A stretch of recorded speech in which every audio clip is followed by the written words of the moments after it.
stuff up here on my table. People just drop stuff off. They're like, Sean, hey, check this out. I don't know what this is. Okay. I don't know what it is. You can have that? Hold on, what's that? Oh, you can have that? You can't have this, though. No, those are mine, too. Walk away. Man, gosh, can I have some lights? I want to see everybody. Where are y'all?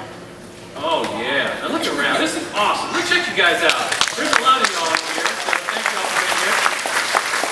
If you're new, if this is your first time, my name is Sean, and one of the pastors here. It is my privilege and my honor to be able to serve this church. I love this church. I love this service. I love the Lord, and it's a privilege to be able to be with you today.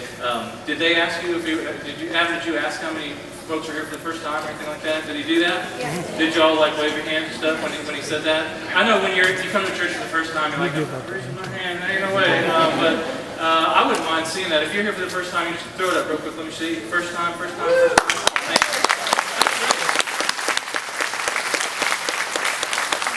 All right. I hope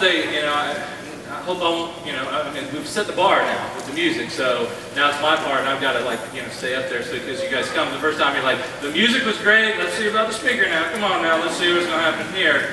I got a couple of things I want to share just in way of announcement, which is, I wonder if Jonah liked fish, those kinds of things. Interesting thoughts, but in all seriousness, though, there are some things about characters that we certainly wonder, but here's through what we do know about these characters. So this morning, we're going to look at a guy named Joseph. Now, Joseph, in the New Testament, is a man who is betrothed to a woman named Mary. They're going to get married, and some weird things start happening in this situation, and he has some choices to make and some decisions to make. So before we even get into this morning, I'm going to invite Joseph to come and share with you a few words, and then we're going to have a young lady who is going to be dealing with some of the same things that old Joseph is struggling with, and hopefully we can kind of dive into this together by listening to them. So let's listen together. This isn't what I thought my life would be like. I fully expected to be waiting for my wedding day with joyous anticipation. But instead, I find myself sneaking into the street after sunset in order to avoid the gossiping women who have nothing better to do than to speculate on my situation. Joseph, did you hear about his betrothed? She's with child. Oh, how sad. How sad indeed. I just want to tell them the truth. Dream. I want to stop them from thinking and speaking about the woman I'm going to marry with such disrespect. But I just sit back quietly and I listen. I let their imaginations paint these horrible pictures about the woman I'm going to marry. All the time knowing that she is quite possibly the most special woman who will ever live. But I didn't always feel this way. I didn't always feel this way. There were times when I doubted that it was God telling me to open up the clinic. I was being swayed by everyone around me saying, how could you throw away a promising...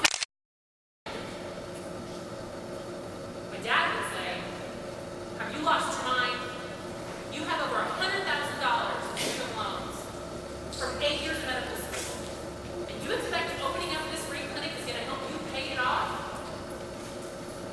I know that he's right in a way. But what am I supposed to do with what God is telling me to do? What am I supposed to do with the compassion that I feel for these poverty-stricken inner-city families with no one to care for their health? How could I just turn my back and walk away?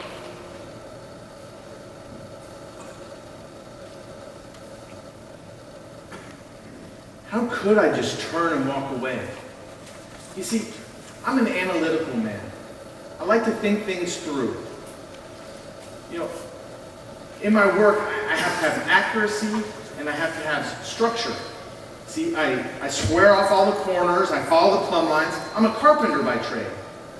This is a skill that my father passed down to me, and it's a skill I intend to pass down to my son.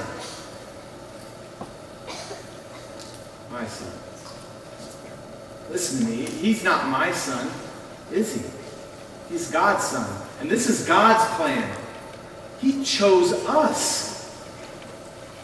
It's just that, sometimes I think that Mary, she's just too young to be taking on this kind of responsibility. But God chose Mary to help bring the Savior into the world. And you know what? I don't care what anybody says. I'm going to stand by her.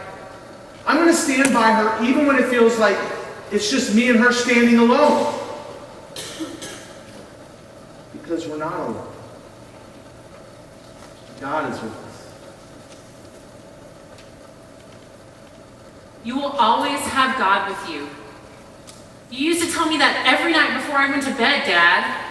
Remember? And silly little me, I believed you. But you know what?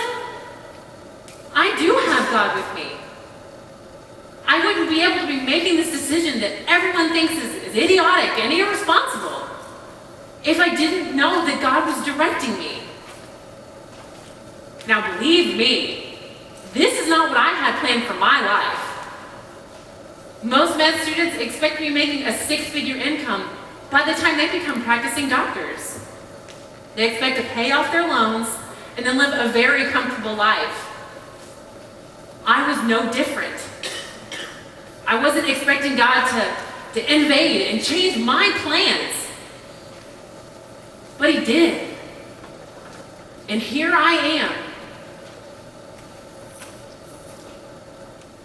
God, I have to admit,